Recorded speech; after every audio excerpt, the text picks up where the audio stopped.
We are just about getting ready to start the first match of the day here in the Americas Grandmasters. It's going to be StrifeCro versus PNC. Both of these players did play yesterday, and actually PNC did win his game, I believe, 2-1.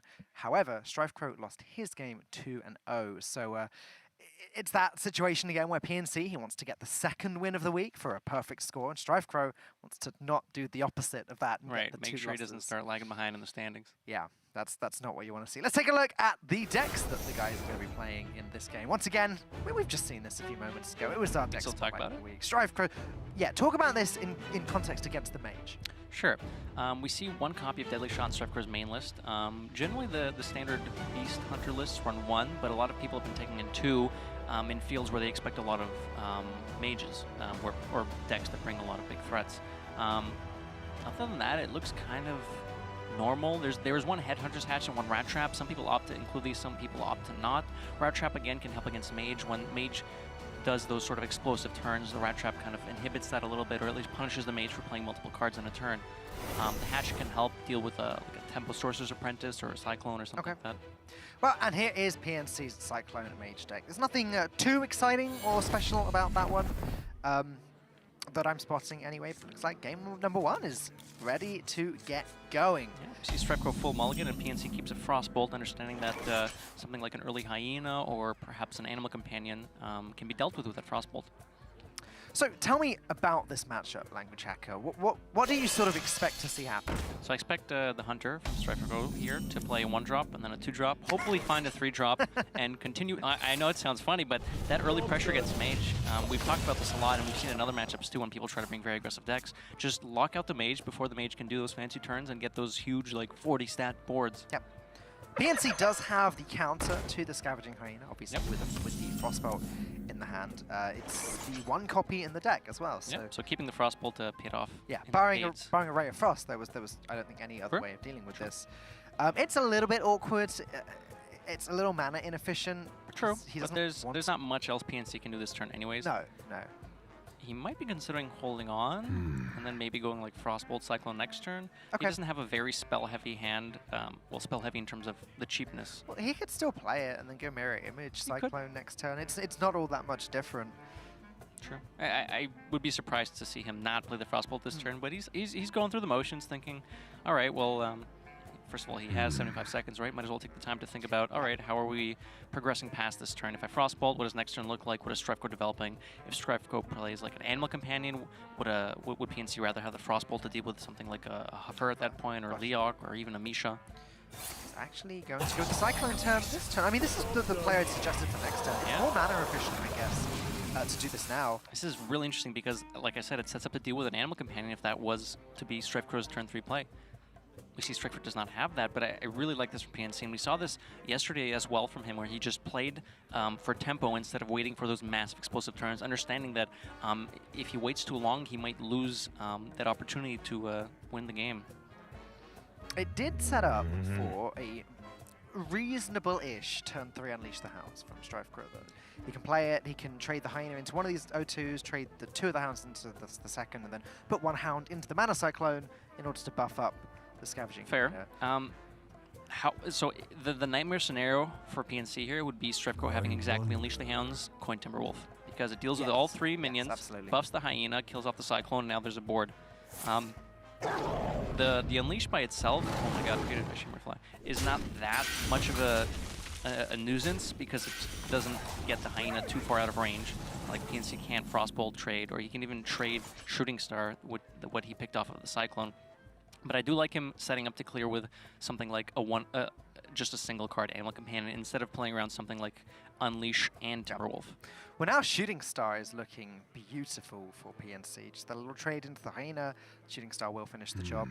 Picking up Khadgar now. Okay, on one hand, yeah, great. Khadgar could have been played before the Mirror Image, but on the other hand, there is a Conjurer's Call in the hand, and PNC's not that far off being able to maybe stick a Ziliax or something and then getting a big Conjurer's Call turn. Yeah, definitely.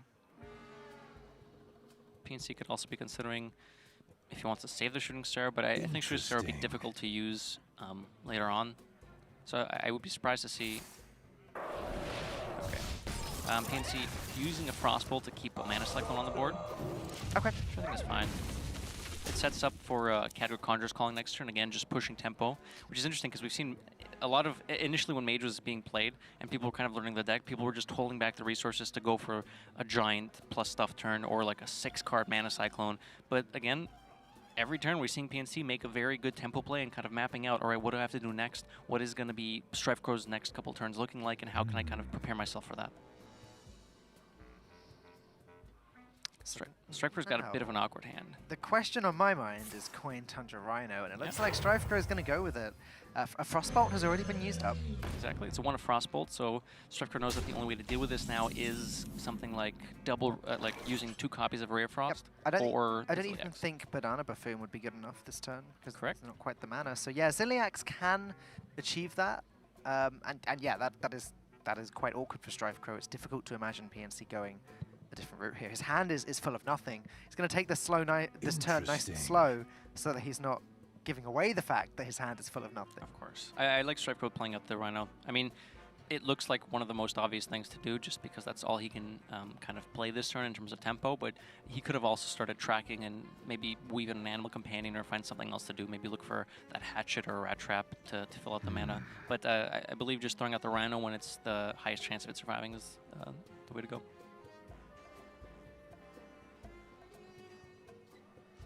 Oh. I like this a lot. Gonna go for a lot of 2-drops. PNC has noticed that the hand from StrifeCro has been a little bit awkward after the Hyena. So being able to develop...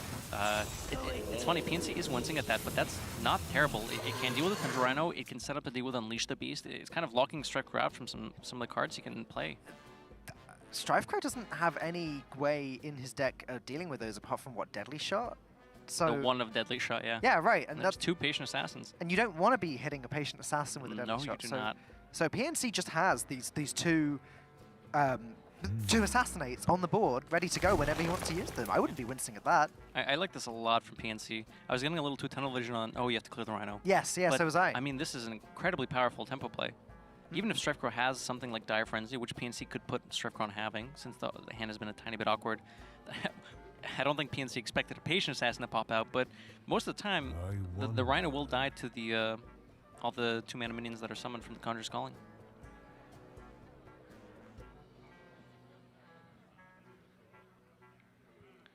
StrifeCro considering which of these 3 he wants. Settles for the Vicious Scale Hide. Unleash the Beast is a bit slow, and that's not quite what he needs right now to try and clean up the board. He's looking for something a bit more flexible, which the Vicious Scale Hide allows. Rat Trap will get better, but PNC, StrifeCro can see, is using his resources a bit more liberally, so it's unlikely PNC will just jam 3-4 spells in a turn, and StrifeCro needs to find a way to deal with the current board, not worry about later just yet. So do you think, Language Hacker, this is the turn for the Ziliax then? Because PNC could squeeze in the Magic Trick, play the Ziliax, hit that in, keep the board alive. I think it's fine. Because, I mean, he could Conjurer's Call again. It's much weaker without the Khadgar. Oh boy. It's still decent though. I mean, PNC has to keep in mind that StrifeCro is running 2 copies of Unleash the Hounds. And well, this changes everything, right? Because Ray of Frost, on the Tundra Rhino twice, then play Mana Cyclone, see what you get. Potentially ping away the Tundra Rhino. So I like that PNC's not picking Conjurer's Calling because it's kind of superfluous with what he already has in his hand. Yeah. I mean, there's 3 copies of Conjurer's Calling. An extra 2, sure, it's a lot of value, but you PNC also needs to kind of end the game, right? Not make an infinite amount of 2-drops. Yep. I still like the Ziliax this turn. Actually going to keep the Ziliax healthy as well, setting up for a future Conjurer's Calling.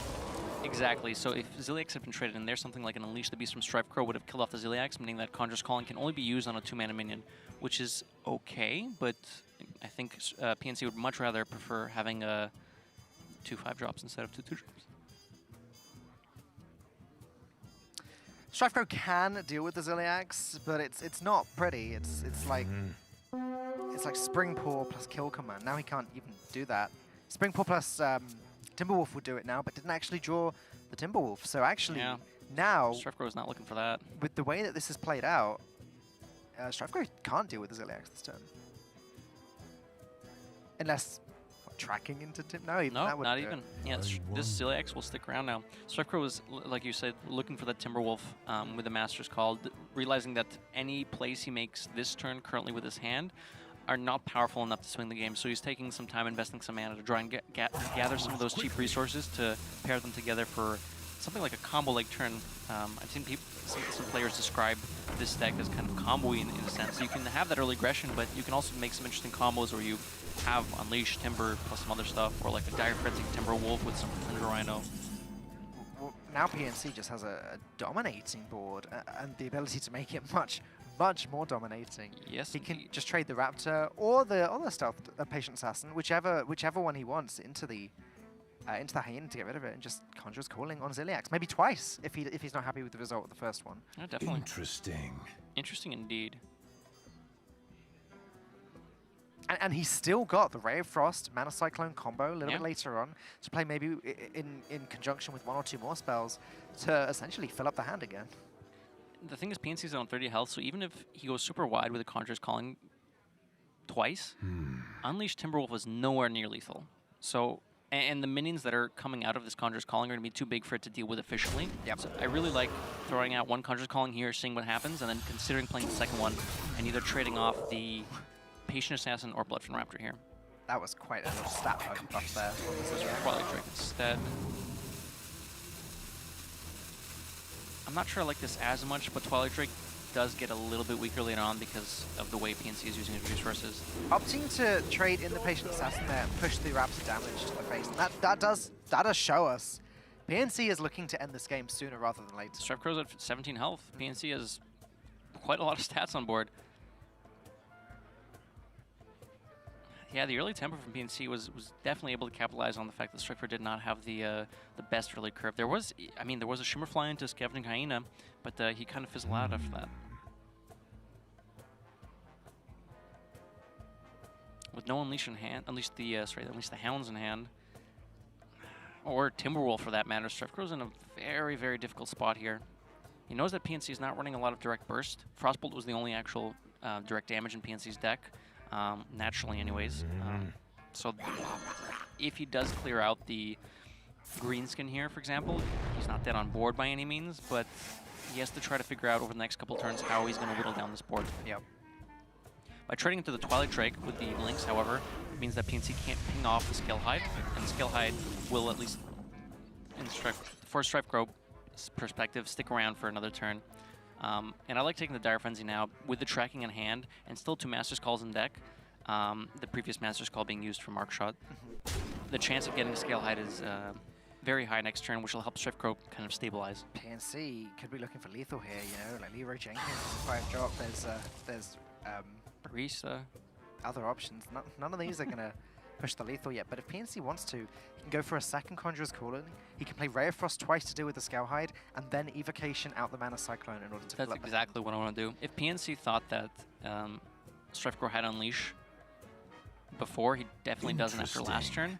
He's just Because that was the turn. Or if it's just Unleash without Timberwolf, for example, then that's great. That's Rush. I always get confused with Ghostly Charger because its name is Ghostly Charger. I want to protect the Divine Shield, though. Use the Ray of Frost, cash in on the Cyclone. Yeah. There's no reason not to go all in here. Fireballs, Frostbolts, Pyroblasts, Cinderstorms. You know, this Mana Cyclone is full of potential answers here. There's a Frostbolt. 2 Snap Freeze? Really? It's unfortunate that can't go face. Yeah.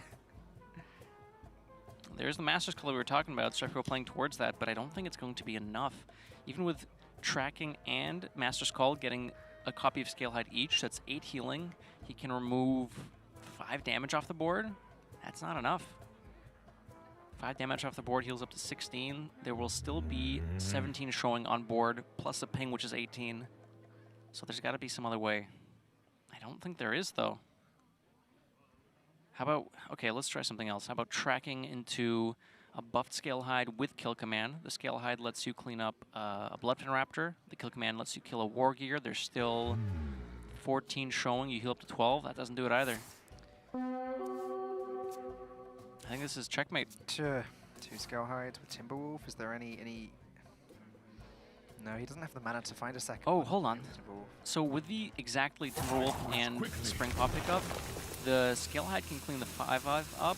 One of the Spring Paws can hit the Bloodfin Raptor, the other one, and I still don't think it's enough though, yeah. No, StrifeCro agrees. PNC takes the first game of the series.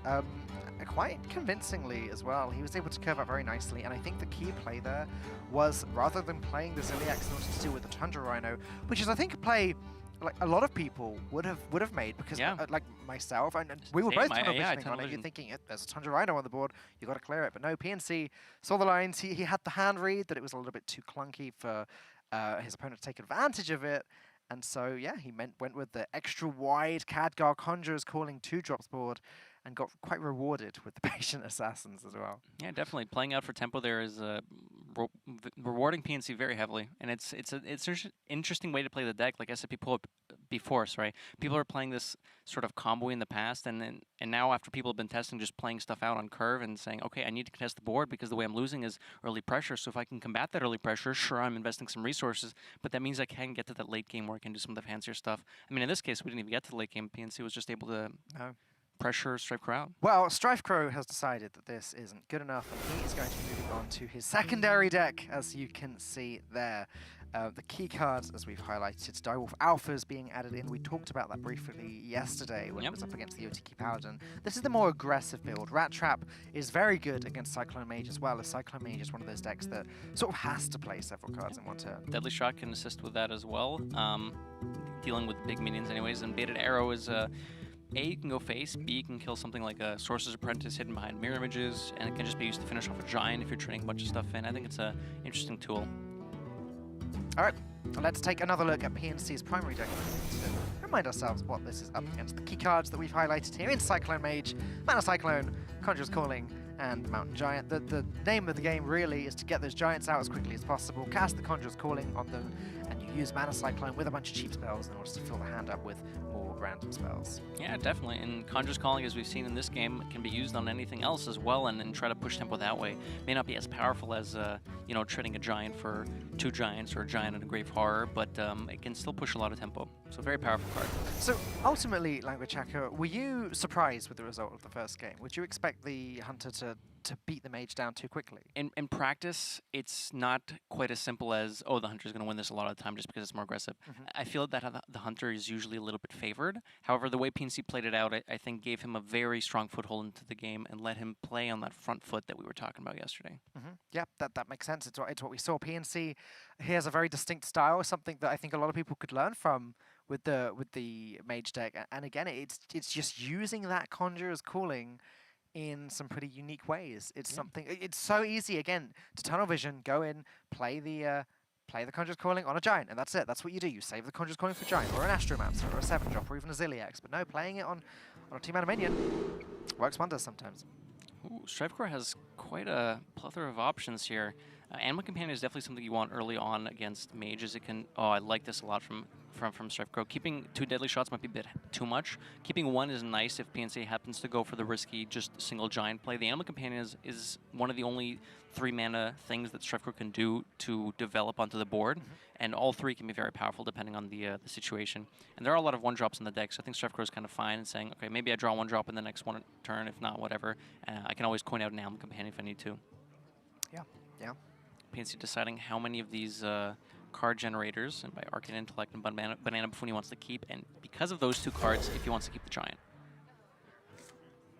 Opts to keep just the Arcane Intellect with the Giant there. This is Gets fine. to see Giants. We're actually going to see some Giants for a change this game. Well, in the hand, we'll see if they come down.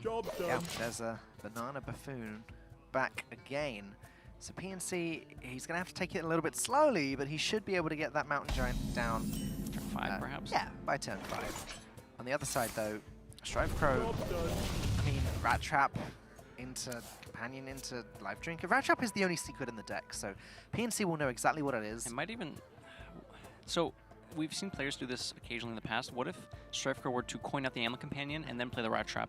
I know it's not mana efficient, but the Animal Companion out there starts pressuring early, meaning that PNC has less time to do his stuff. It's much better. The only downside is using up the coin. So the question you have to ask is, how big a deal is that? Well, if the following turn he's playing Life Drinker, the following turn he's playing Baited Arrow, then like, maybe he doesn't need the coin. Maybe that is fine. And maybe the value in getting that pressure down early, be it a Misha or Huffer, or even a Leok, it may be worth it. I like this a lot from StrifeCro. Oink oink. Yep. Nope, sorry. But still, a 4-4. Bad? Yeah, definitely. I wouldn't mind a 4-4 on turn 2. PNC throwing off Banana Buffoon. Soak up some damage from StrifeCro. And StrifeCro knows that if he does not trade into that Banana Buffoon, there's some bananas coming down. Tracking picked up, which means StrifeCro can spend his mana properly this turn if he wants to develop the Rat Trap or if he finds something else. Ooh. This is an incredibly difficult choice now between Zul'jin and Master's Call and Dire Frenzy. There's not a lot of minions in StrifeCro's hand, so Master's Call is looking very enticing. Picks up the Master's Call immediately. Which means that Zul'jin is no longer an option, and StrifeCro will have to close out the game naturally without some sort of crazy turn 10. But that's okay. I mean, for one, PNC doesn't know that it's Zul'jin that got thrown out there. And secondly, StrifeCro does have control of the board. He's set down that Rat Trap, so whenever PNC plays several cards in one turn, it's going to go off. And now with Ray of Frost drawn, it's difficult for PNC to find a play which doesn't result in him playing several cards in one turn. Like Sorcerer's Apprentice, double Ray of Frost, oh, the Rat Trap's out. Maybe just double Ray of Frost pass, but that feels quite weak. I think it's okay. It still allows PNC to play the Giant naturally next turn. It doesn't proc the Rat Trap.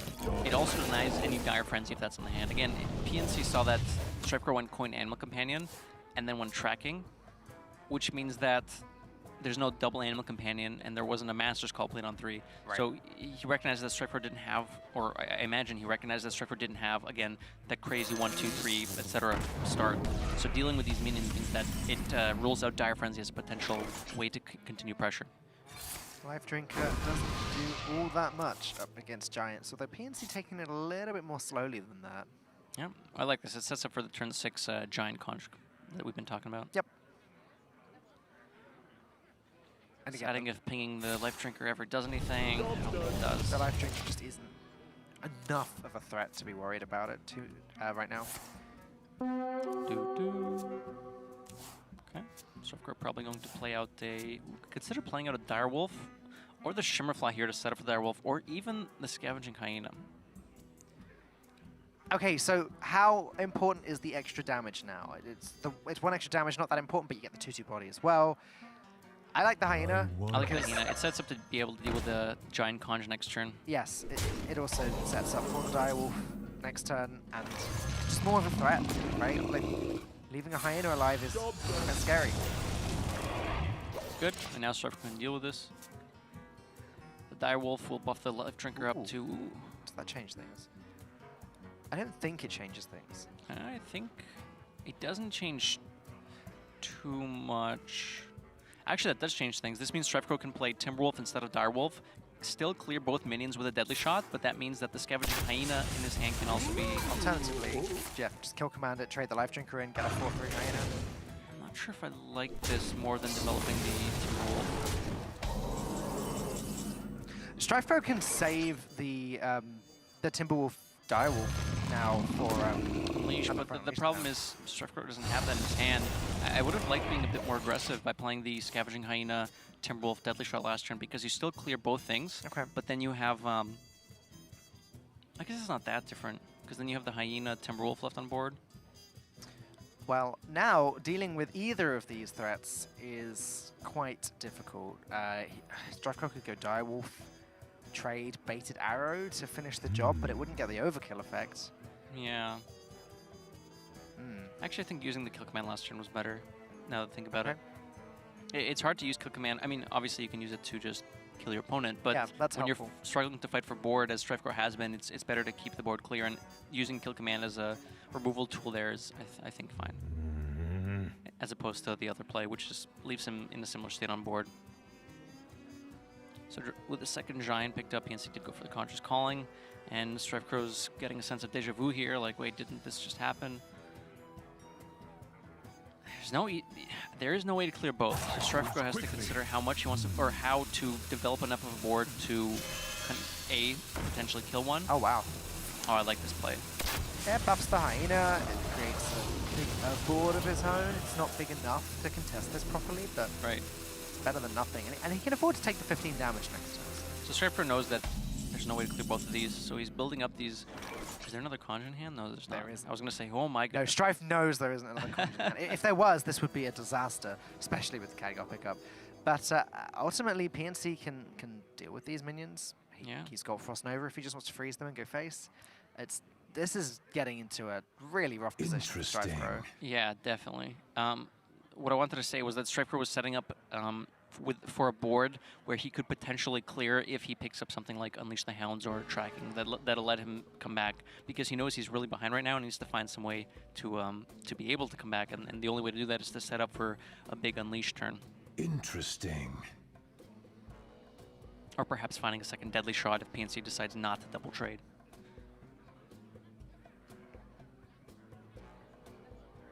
Okay, PNC can do a lot of stuff here.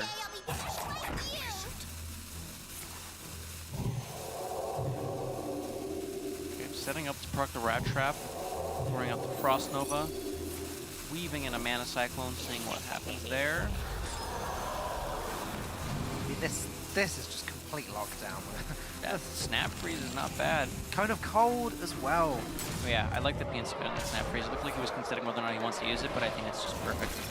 Sure. Well, now what can StrifeCro possibly do to come back from this? It's not even turn 10, so if he hadn't... If he can somehow transform that Kill Command into Unleash the Hounds, then maybe he might be able to turn around. With but otherwise, it looks like StrifeCro's locked out of this game. Yep, he's gonna... PNC's aggressive game plans have paid off. I mean, that game it was some giant stuff, but definitely still aggressive.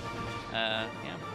PNC takes his second win. That is a 2-0 victory in this series and a 2-0 victory this week for his win record in Grandmasters. PNC going to be feeling very, very happy about that, going from, I believe, 3-5, which was his score coming into this week, to now 5-5. So still in contention for the coveted playoffs spots. Yeah, if he keeps this up in 2-0s every week, he'll find himself quickly in the top 3. Yeah, it's a huge improvement. It's exactly the kind of result he wanted this week. StrifeCro on the other hand, he has taken a little bit of a tumble. He's also now going to be 5-5, I believe. So that's not the evolution that he wanted to see. But anyways, we're going to see how happy PNC is with his results this week. Have a word or two with him. Congratulations one more time, PNC. That is a 2-0 victory for you this week. How's that feel? Very good. This is the first 2-0 for me in GM, so very happy about it. Yeah, it's been a big comeback week for you, sort of. Starting the week at 3-5, ending at 5-5. Are you just going to keep giving it your all and trying to get that playoff spot? Yeah, for sure. I think right now I'm tied in 3rd place, so... Okay. Yeah. So definitely still got everything to play for. In the first game there, I really liked when StrifeCro coined out the Tundra Rhino with you having the Mana Cyclone left on board. And a lot of us, Falcone and I were saying that, oh, we can just Ziliax that, and didn't even consider the fact that you could just play out the Khadgar Conj. And I think that was a very good tempo play. And did you have a bit of a read on his hand, thinking that he might not have that much to follow up with the Tundra Rhino? Or did you just think that clearing the Rhino wasn't as good as developing a big board? Yeah, I think clearing the Rhino wasn't good enough. Like, if he killed my Ziliax, then I didn't have anything else to do. So, yeah. I didn't have any proactive plays to do after he killed Ziliax, so I just went for it, and, yeah, worked out pretty well. Yeah. The Patient Assassins showed up, too. That was kind of cute. It worked out brilliantly. It was a great spot. So, PNC, what do you attribute to your wins this week? Do you think it's the deck that you brought? Do you think it's something else to do with your preparation? What went right for you this week? Well, I think this is the week where I had like the worst matchups, like in the entire tournament. Like for me, I'm surprised I went to 0, honestly. But yeah, so now I'm playing way more calm and just feeling way more confident. Yeah, the first weeks were like, I don't want to talk about the first weeks, but now it's like getting better. There you go. Calmness, confidence. I guess they are the keys to success. Thank you very much, PNC. Congratulations one more time. We'll see you again next week. Okay, thank you. Bye. There you go. Very happy PNC now. He said he's tied for 3rd now. And it's good. That's where he wants to be. That is exactly where he wants to be. He just needs to keep it up. Yeah, only a few weeks left, right, till we get to the playoffs. Yes, I believe so. So the next few weeks are going to be very important for him indeed. We are one match in the Americas Grandmasters, week 5, day number 2, but we've still got 4 matches coming up today. Next is going to be our featured match of the day. It's Muzzy versus Eddie. Eddie, you don't want to miss that one. We'll be up very soon.